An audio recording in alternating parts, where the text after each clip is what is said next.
Hey guys, welcome to another video on the Inside Spurs channel. Happy Wednesday morning. Hope we're all okay. Hope we're all right. I hope the day is treating you all as well as it possibly could treat you.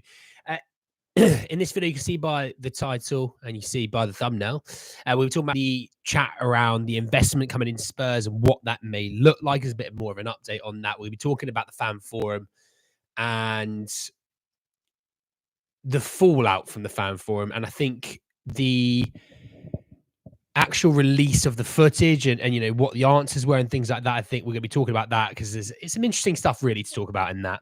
Just say though, if you're watching this and you're new, subscribe. You're very much welcome to join us for the journey. Morning Marshall, morning Spurs, morning Adis. That's fine, mate. That's fine. Don't worry. The video quality for the fan forum was shocking, wasn't it? Yeah. Morning Glenn. How are we all? So look, we have known around Spurs that they've been looking at the idea around some small investment into the club. That's the sort of the crux of the situation. That's what the situation was back a few months ago. Well, actually, no, that was a situation back over a year ago. That's the situation, you know, that there was talked about in the summer that I even talked about on the channel. And it was never about a full sale. It's not what they want to do. What they want to do, you know, is you're talking somewhere between, I'd say, 5 and 25%. So they can still control the majority of the club, but they sell off a little bit. That was the idea that was talked about. Okay, morning EZ, Gonzo and Martin. Shout out Gonzo, new member, became a new member. So shout out to him, absolute legend of the chat. I'll put that fee towards a mic stand. How about that, mate? There you go. There you go. So when we talk about the investment side of things, Daniel Levy himself from the fan forum said that we believe this club needs a bigger capital base because we've got a lot of exciting projects on the horizon and we want to make further investment into the teams. Some form of minority investment is what we're looking for. We've got nothing to announce at the moment, but we are in the market. Now, I mean, look, when it comes to investments, obviously what the selling party value the club, because you know, when we talk about how, you know, let's say I wanted to buy a chunk of Spurs, right? YouTube's paid me so well, I can buy a chunk of Spurs, right? Let's have that hypothetical. I might value 10% of Spurs at 200 million. Okay, it's probably worth more, but just a chat around that 200 million. Daniel Levy goes, interesting. I actually value it around 300 million. You see where there's an issue. Okay. He'd go, well, for 200 million, you can have 7% or, you know, 6 or 7%, you know, that kind of vibe. So it really is mattering what Daniel Levy sort of values it at. Now, if I'm honest, minority investment isn't really what I'd be out for. Now, are there worse owners in football than Enick and Levy? Yes, we can all agree there's worse owners. All right. Could we do better? Yes, we could do better as well. That you can be on both sides of that fence, okay? With the investment side of things, it's such a difficult one, but I wouldn't want minority investment purely for this sort of reason is, you know, we've already got, you know, questionable decisions being made, and having a minority investment means, you know, you might get another finger in the pie. You know, you might get another cook in the kitchen. For me, it'd be a full sale or nothing. That's the view that I had. You know, I also think, you know, it's the view that I think a lot of Manchester United fans have had. Not all of them, but I think a large chunk of them sort of said, look, well, it's great that we've started the process of the Glazers leaving, but we want the Glazers gone now. You know, we want a new owner now. We don't want Ratcliffe coming in for 25%. And the idea is that he buys the rest of the club within, was it like 3 or 5 years? The idea is you go now, right? Evening, Michael. Ozempic, how are we? Better the devil you know. Exactly, Gonzo. Morning, Mark. Will you have reasonable minority stake in the group too? Well, yeah. I've been contacted. You know, I said, look, how much is a pint of Guinness nowadays? I'll put that in towards the club, but that'll be as far as I go. because I need more money for Guinness. No, I'm joking. Look, obviously, I'm not going to be involved in any purchase of the club. I don't think I ever will be. But look, on this side of things, it's just my true views on it. You know, we've talked about Daniel Levy, and we've talked about how he's been interested in selling off part of the club. I'm minding my words quite carefully, but part of the club. We'll have to see on that one. You know, I think I can't remember exactly who it was. It might have been Dan Kilpatrick, but don't hold me to that one. It might have been. But you know, he talked about how Spurs, you know, they want to increase in investment in the academy, and you know, and which is great. Which is great. I think for a while, the academy has underperformed. You know, a lot of us Spurs fans, we talk about, you know, the Mikey Moores, the Lancashires and so on. And we get really excited about those players, don't we? But we're also excited about youngsters that didn't come through the academy. Lucas Bergvall and Archie Gray, right? We get super excited by those guys, but they didn't come through the academy. There's no reason why players of that ability shouldn't be coming through the academy. And I think it's been neglected for a long time, the academy. And you see it in the European squad, by the way. You see it from the European squad. There is no academy trained players really within that squad other than 2 keepers. You know, you can play youngsters and they're included. That's different. I'm talking about, you know, sort of, you know, your 21, 24, 25, 26-year-olds don't have them. We had Oliver Skip. We sold him in the summer. We had Harry Kane. We sold him the summer before, alongside Harry Winks. So if you think about that, that's 3 in the space of how many years? And Winks was good for a little while. Skippy had some value, but wasn't, you know, a world-class midfielder. Harry Kane, obviously, it's a different beast. But you actually, you know, you look around and actually we haven't brought through quality through the academy. And it's one thing we've severely lacked. You know, you look at Man City. Man City yesterday played a 16-year-old at centre-back. I watched him. Looked pretty decent. Rico Lewis has had an amazing start to the season playing at right back. He's had an England call-up. You got Phil Foden coming through, obviously. Phil was player of the season last year. Now, that's just to name a few, okay? Cole Palmer's obviously Chelsea's best player. That was a Man City player as well. So there's so many that come through their system. You look at Liverpool. You look at Trent. Quansah's come through. Quansah looks like a half-decent centre-back, to be honest. And I was quite surprised how decent Quansah has looked. I think he's had a bit of a rough start to this season, but last season when things were going through some difficult times, they looked pretty solid, you know? People always talk about Stevie G, but Stevie G is a player from about 20 years ago. You know, so it's not players like that. But, you know, they're bringing through, slowly but surely, a little bit more quality here and there. You know, Harvey Elliott's a decent player. Not as sold as Curtis Jones, but, you know, you could say Curtis Jones as well. And we look at Arsenal. Arsenal brought through Saka. They brought through, you know, Eddie Nketiah got sold for, 25-odd million this summer to Crystal Palace. You know, Iwanari, I think his name is, you know, they're bringing through, slow but surely now, players more and more and more because they don't have to force it. You know, under Arsene Wenger, they had to force it a lot more. If you think about Manchester United, where they've had to force it a bit more, sometimes it's worked and sometimes it hasn't. Some of their players have ended up having to go elsewhere because they as Man United have struggled, they in turn have struggled. Now, Kobe Mainoo is obviously a different beast. But, you know, for every Kobe Mainoo, there's an Axel Tuanzebe. You know, there's other players that, you know, are good professionals, but they're not Man United standards. So the idea is, you know, you're bringing through quality year on year, but you're not sacrificing the first team. The first team should be so good that it allows you to bring through those youth players. You know, the idea is you have a Mikey Moore and you get really excited by Mikey Moore, and I'm really excited by Mikey Moore, but the idea is you go sporadic minutes to start. He's 16. He doesn't need to be playing 90 minutes week in, week out. Sporadic minutes to start, build him up, and then when he gets that confidence and he gets used to playing, you know, that top flight football, then you start to play him 60 minutes, 70 minutes, 90 minutes, you know. So I think it's a failure of Spurs that we haven't had a quality youth player really come through in the last few years. Now, Mikey looks like a beast, fine. Will Lancashire obviously looks like a fantastic goal scorer, but before that, we were somewhat limited, and that's to be nice, you know. Hello, Andy. I think I was fed a load of bull at the fan forum because the right questions were not asked. Well, the questions supposedly get screened. Let's say if you were the Spurs chairman, what are a couple of things that you would do? What are a couple of things that I would do? Well, I'd put more effort into the academy, which I think they have actually. And like, I'm not going to harp on this, but I think they have put more effort into the academy. For me, I think academy is a big one that needs a lot more work. I love Ange. I'm not going to be needing a new manager.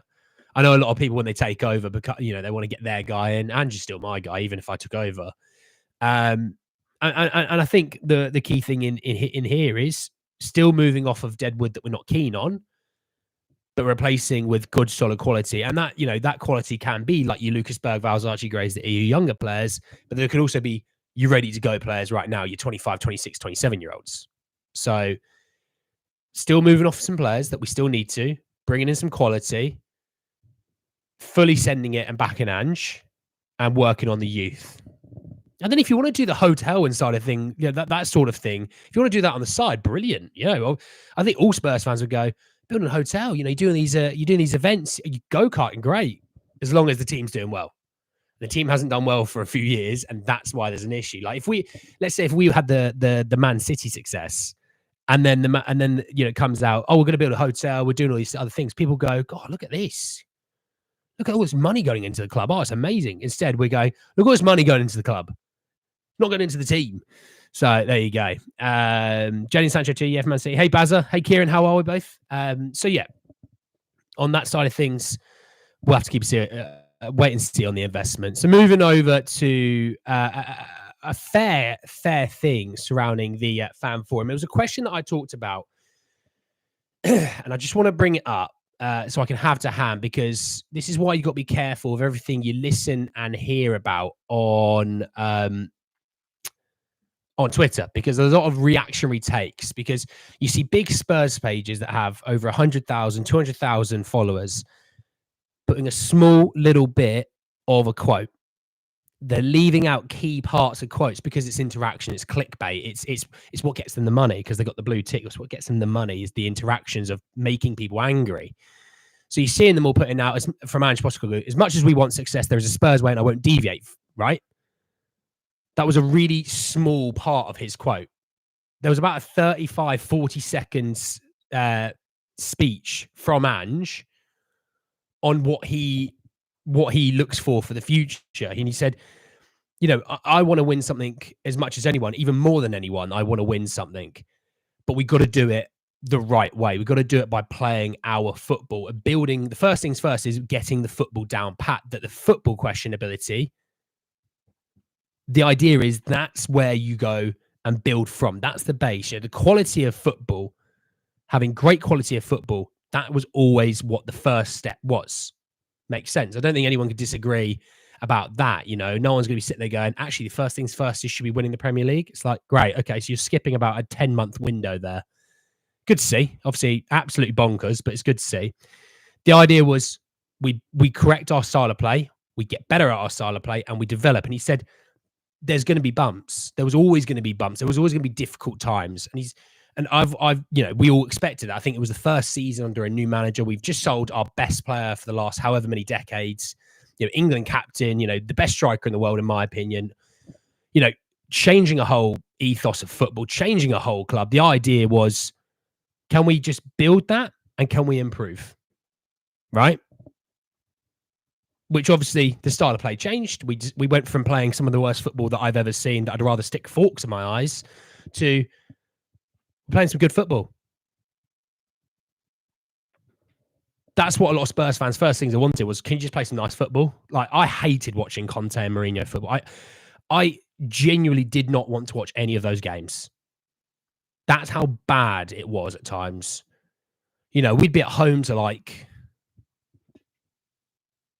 a Roy Hodgson Crystal Palace, and they'd have like the same amount of possession, if not more possession than us. And it's like, that shouldn't happen. That should never on God's green earth happen. So, that was that. But then he said from there is to take the step to win things, because you're playing the right way. And when you do end up winning things by playing the right way, it's glorious. Right? Now, that's not exactly what he said. I'm not reading from a transcript. I'm seeing myself in the camera, which is not a good thing. Ugh. Power of Christ compels me. Good Lord.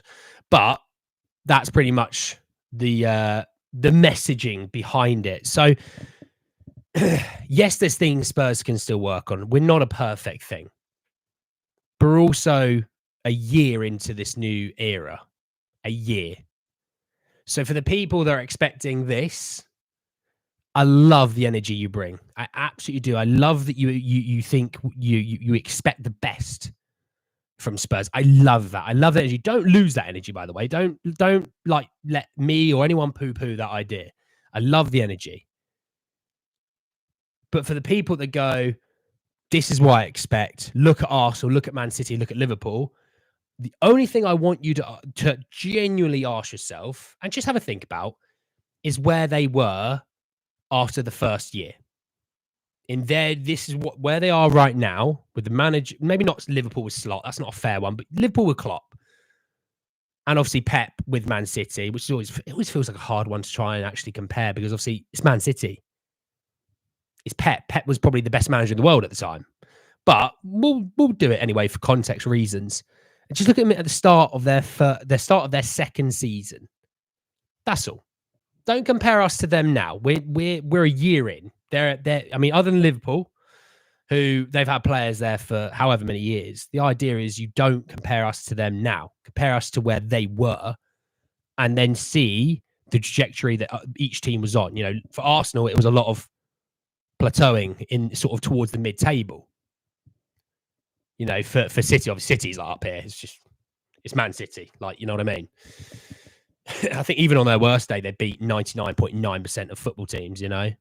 So, I mean, against Watford, they're playing a 16-year-old at centre-half, and it just looks like it's easy.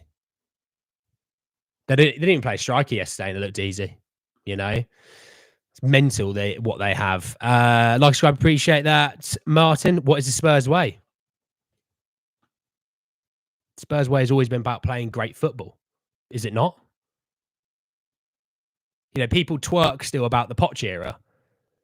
The Poch era was brilliant, by the way, because, you know, we started a rebuild and it took time. We didn't go to the Champions League final in a year. We didn't fight for the title in a year.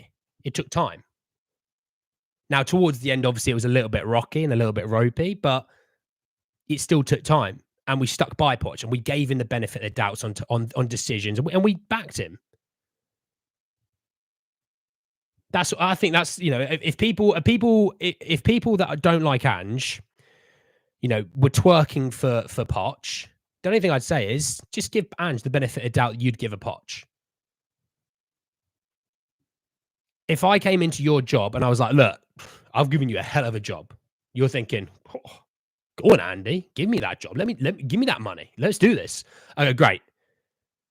And I know you'll do a good job. You're like, yeah, I'll smash it. And I know you're going to do some new systems that we've not had. I'm going to back you on it. And you go, oh, this is a great place. I go, but the most important thing is, by the way, you have to work with what you've got. And also, we're going to get rid of your best colleague who does 90% of the work. You'd go, what? No, hang on a second. But you want us to improve. You want, yeah, I want you to prove. But you're getting rid of all my best things and making me work with what you've had before, which wasn't doing very well. That's all. How's my mum? My mum's good. Mum's good, Peter. She's at work. Causing havoc, no doubt. No, my mum. She's causing havoc. Andy, which of those managers were worse in your eyes football playing wise? Conte. I mean, under Mourinho, we had under Mourinho, we for some reason couldn't defend by the end, but we could score goals. I think only Bayern Munich towards it wasn't exactly at the end, but I think closer to the end. I think only like Bayern Munich in a top 5 league had scored more than the Spurs. And that was, you know, it's incredible how Mourinho managed top teams but played like he was in a relegation scrap. Oh.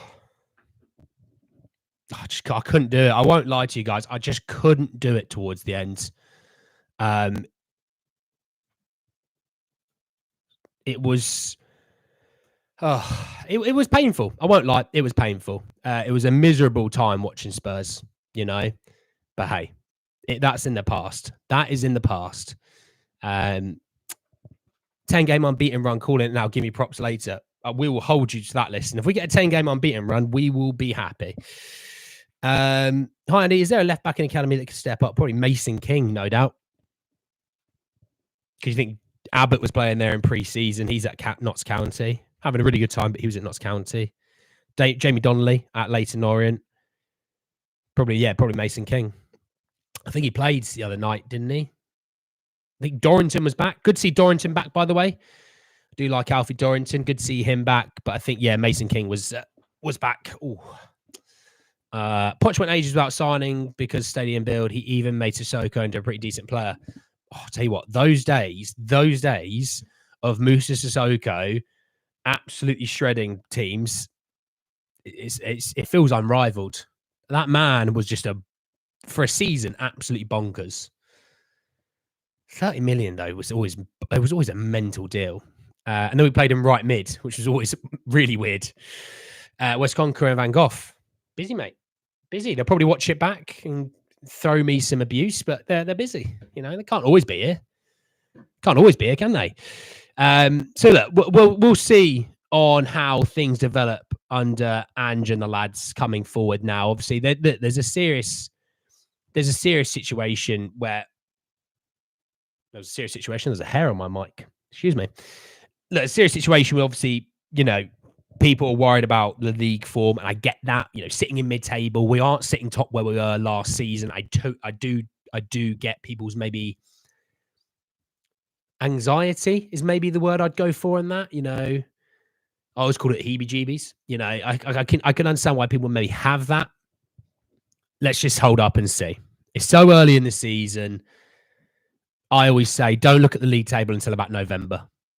That's always been my attitude. I think we're a place above Man United, because the only reason I saw that is when I went to see Man United's team that they're playing. I think tonight they play tonight at FC20, and I saw that we were a place above them in the league. Obviously, I do my preview for Manchester United on Friday.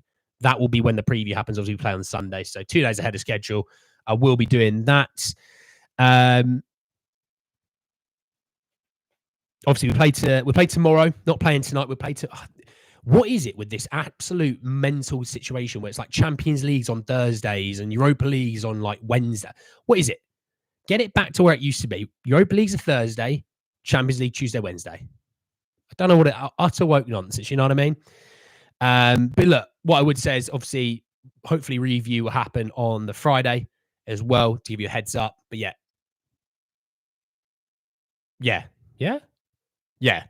But then yes, the preview for Manchester United on that. But yeah, look, going into that game, I think people want to see another good performance.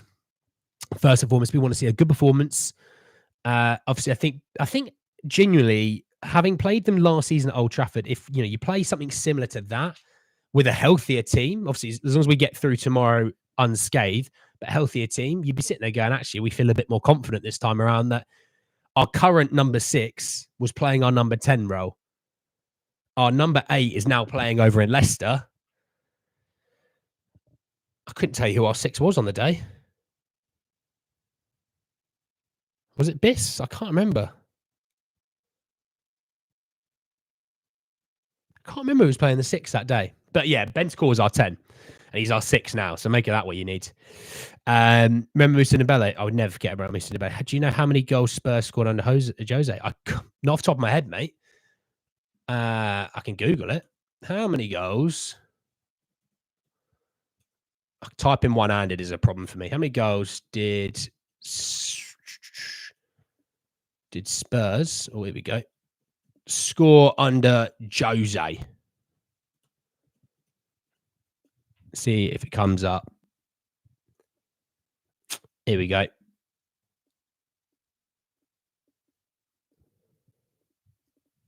So he won 27, drew 14, and lost 17.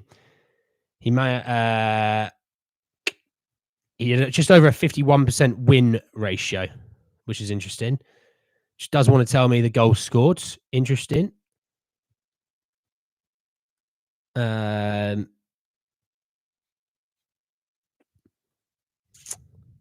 So Harry Kane was involved in 62 goals in 62 appearances, goals and assists.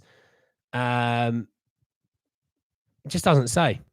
Doesn't say. It gives us all the stats but that one. And when you Google something, just give me the bloody answer, lads. Well, I've given up. I've tried, but I've given up. If someone else knows, by all means, put it in there. Hair on your mic, but not on the stand. You son of a gun. You know what's nonsense? You never revealing the front of that Bell shirt.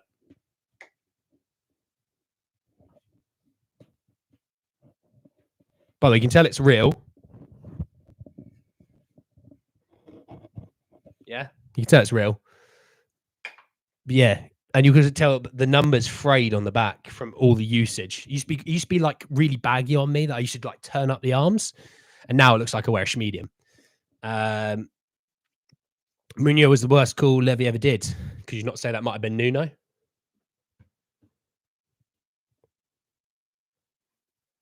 Before Fabio, the academy was a mess. Only now we are seeing the fruits of concentrating on youth. Believe Spurs have lost good talent. Conte never gave a damn about them. Well, Conte was a win now guy, and you look at youth as a thing that you can't win now with. There's always been a chat about Mourinho not liking youth. It was one of those things. I think under Poch, it was one of those things that's it was like, oh, we have to do it. Yeah, we have no other way of getting around it. We need to blend in these youngsters, which sometimes it's good. Sometimes you throw them at the deep end and they sort of react in a way that you'd want them to, and sometimes it doesn't work. So you got to be careful with that. Hence home train issues. Agreed. I was very disappointed when we hired Mourinho. I was actually disappointed of how they went about it. It was a deal done basically whilst Pochettino was still at the charge. I have the same shirt with Carroll 46. Carroll 46. Bloody hell, Gamecock. Jose got Spurs scoring over 100 goals in all conditions. Not bad for what was called a defensive manager. Not bad at all. I mean, it helps. It helps with what he had. That's for sure. But no, not bad at all. Ironic for a defensive manager, the defensive side of things fell apart, But hey, Ange gives me Sir Alex Ferguson vibes. I don't know if he gives me that. Nuno made history. First manager to win his first 3 games. Got manager a month and then was sacked, 2 months into the season. Conte ball is basically a sedative. I've never been sleepy watching that stuff. Oh, it put me to sleep beautifully. If I ever needed a nap, just stick Conte ball on. I was gone. I was out. It's like putting on the F1. You always watch like the first lap on the F1 just to see anything's gone on. Yep. Verstappen's already 10 seconds ahead. Right, I'm going for a nap. I'll wake up at the end to see who finished where. With Conte, it was like, watch the first 2-3 minutes. Yep. Spurs have had 2% possession against a League 2 side at home. Cool. I'm going to go for a nap. That's how awful it was. Oh, I never want to go back. I genuinely never want to go back to that. I really don't. Oh, I was disappointed when Jose was sacked before the final. Unfortunately, he was sacked before the final, wasn't it? Because it's a situation where if he wins the final, you can't sack him, can you? Because he's got too much power by that point. The Spurs fans go, but he's won something. We've not won anything, or we've won one thing in 20 odd years. You can't sack him now. They did it to basically get away from that. So there you go. Mason King might be the cover for left back for Karabakh versus Karabakh. Lando now not Max. True.